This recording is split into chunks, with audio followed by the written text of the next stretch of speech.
ദേശാഭിമാനി മുഖപ്രസംഗം 2025 July 17. Youth Congress അഥവാ കൊള്ളസംഘത്തിന്റെ പാഠശാല. കുട്ടികളുടെ നിഷ്കളങ്കത പോലെ തന്നെ സാർവത്രികമായി അംഗീകരിക്കപ്പെടുന്നതാണ് യുവജനങ്ങളുടെ കർമ്മശേഷിയും ആദർശധീരതയും. സമൂഹത്തിന്റെയും രാജ്യത്തിന്റെയും എല്ലാം വളർച്ചയിലും പുരോഗതിയിലും യുവതയ്ക്ക് വലിയ പങ്കുവഹിക്കാനുണ്ട്. ശാസ്ത്രം, സാഹിത്യം, കല, സംരംഭകത്വം, സേവനം, രാഷ്ട്രീയം തുടങ്ങി വിവിധ രംഗങ്ങളിൽ നമ്മുടെ യുവതലമുറയും അഭിമാനകരമായ സംഭാവനകൾ നൽകുന്നുണ്ട്. എന്നാൽ മലയാളി യുവസമൂഹത്തിനാകെ നാണക്കേടുണ്ടാക്കുന്ന വാർത്തകളാണ് യൂത്ത് കോൺഗ്രസ് എന്ന യുവജന സംഘടനയുമായി ബന്ധപ്പെട്ട് ഈ അടുത്ത ദിവസങ്ങളിൽ പുറത്തു വന്നിരിക്കുന്നത്. കേരളത്തെ ആകെ ദുഃഖത്തിലാഴ്ത്തിയ വയനാട് മുണ്ടക്കൈ ചൂരൽമല ഉരുൾപൊട്ടൽ ദുരന്തത്തിലെ ഇരകളെ സഹായിക്കാൻ എന്ന പേരിൽ പിരിച്ച കോടിക്കണക്കിന് രൂപയുടെ 1/4 പോലും ഇപ്പോൾ അക്കൗണ്ടിൽ ഇല്ലെന്നാണ് സംഘടനയുടെ സംസ്ഥാന പ്രസിഡന്റിന്റെ വെളിപ്പെടുത്തലിൽ നിന്ന് വ്യക്തമാകുന്നത്. വിവിധ ജില്ലകളിൽ നിന്ന് പിരിച്ച തുകയുടെ കണക്കനുസരിച്ച് 4 കോടിയിലധികം രൂപ അക്കൗണ്ടിൽ വരേണ്ടതാണ്. എന്നാൽ 88 ലക്ഷം രൂപ മാത്രമാണ് ഉള്ളതെന്നാണ് സംസ്ഥാന പ്രസിഡന്റ് രാഹുൽ മാങ്കൂട്ടത്തിൽ പറയുന്നത്.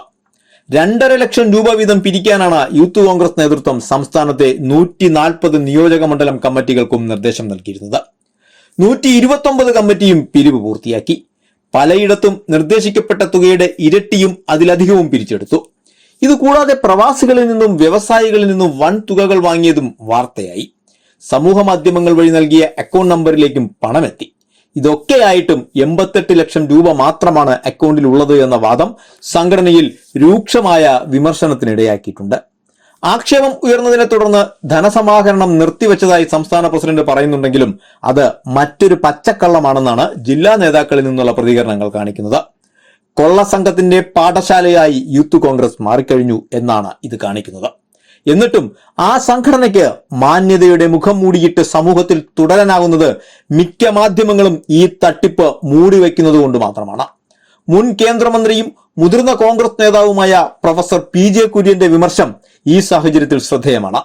യൂത്ത് കോൺഗ്രസ് നേതാക്കൾ ടെലിവിഷൻ ചാനലുകളിൽ മാത്രമേ ഉള്ളൂ എന്നാണ് അദ്ദേഹം പറഞ്ഞത്.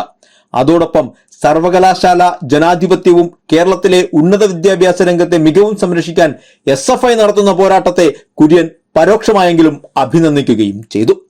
ഇന്ത്യയിലെ പൊരുതുന്ന യുവതയുടെ സമര സംഘടനയായ DYFI വയനാട് ജനതയെ സഹായിക്കാൻ നടത്തിയ ഇടപെടൽ ഈ സന്ദർഭത്തിൽ ഓർമ്മിക്കേണ്ടതാണ്. റീബിൽഡ് വയനാട് എന്ന ക്യാമ്പയിനിലൂടെ വയനാടിന്റെ പുനർനിർമ്മാണത്തിനും ദുരന്തബാധിതരുടെ പുനരധിവാസത്തിനും DYFI നടത്തിയ പ്രവർത്തനങ്ങൾ ലോകത്തിന്റെ തന്നെ ശ്രദ്ധയാകർഷിച്ചിരുന്നു. സംസ്ഥാന നേതാക്കൾ അടക്കമുള്ള പ്രവർത്തകർ വീടുകൾ കയറി ആക്രി ശേഖരിച്ചും കലാവിഷ്കാരങ്ങളിലൂടെയും മറ്റും പണം സമാഹരിച്ചു. വൈപ്പിൻ ഹാർബറിൽ ജില്ലാ നേതാക്കളുടെ നേതൃത്വത്തിൽ മീൻകുട്ടകൾ ചുമന്നാണ് യത്നത്തിന്റെ ഭാഗമായത്. കല്ലും തടിയും ചുമന്നും ആക്രി പെറുക്കിയും മറ്റും യുവതികളടക്കം ധനസമാഹരണം നടത്തിയ എത്രയെത്ര അനുഭവങ്ങൾ. 100 കുടുംബത്തിന് വീടൊരുക്കാൻ 20 കോടി രൂപയിലധികമാണ് DYFI ഇത്തരത്തിൽ സമാഹരിച്ചത്. DYFI അടക്കമുള്ള പുരോഗമന സംഘടനകളെ നുണകൾ പ്രചരിപ്പിച്ച് താറടിക്കാൻ ശ്രമിക്കുന്ന ഇവിടുത്തെ മാധ്യമങ്ങൾ കോൺഗ്രസിന്റെയും യൂത്ത് കോൺഗ്രസ് ഉൾപ്പെടെ പോഷക സംഘടനകളുടെയും കൊള്ളകൾ തമസ്കരിക്കുകയും ചെയ്യുന്നു. UDF ഘടകകക്ഷിയായ മുസ്ലിം ലീഗ് വയനാട് പുനരധിവാസത്തിനെന്ന പേരിൽ ഭൂമി വാങ്ങിയതിലെ ക്രമക്കേടും മാധ്യമങ്ങൾ നിസാരമാക്കുകയാണ്. യഥാർത്ഥത്തിൽ വലതുപക്ഷ നേതാക്കളെ സമൂഹബോധത്തിൽ നിലനിർത്തിപ്പോരുന്നത് മാധ്യമങ്ങളുടെ അമിത പരിഗണനയാണ്.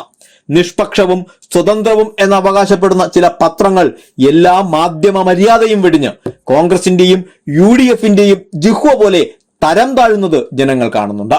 ആ തിരിച്ചറിവോടെ ജനങ്ങൾ രാഷ്ട്രീയ തീരുമാനങ്ങൾ എടുക്കുന്നത് കൊണ്ടാണ് കേരളത്തിൽ LDFന്റെ തുടർഭരണം സാധ്യമായത്. കേരളം വീണ്ടും സുപ്രധാനമായ 2 തിരഞ്ഞെടുപ്പുകളിലേക്ക് പോകാനിരിക്കെ UDF മുന്നണിക്ക് വേണ്ടിയുള്ള വിടുപണി ചില നിഷ്പക്ഷ മാധ്യമങ്ങൾ തീവ്രമാക്കുമെന്ന് ജനങ്ങൾ അനുഭവങ്ങളുടെ അടിസ്ഥാനത്തിൽ പ്രതീക്ഷിക്കുന്നുണ്ട്. ഈ ജാഗ്രതയാണ് കൊള്ളക്കൂട്ടങ്ങളിൽ നിന്ന് കേരളത്തെ സംരക്ഷിക്കുന്നത്.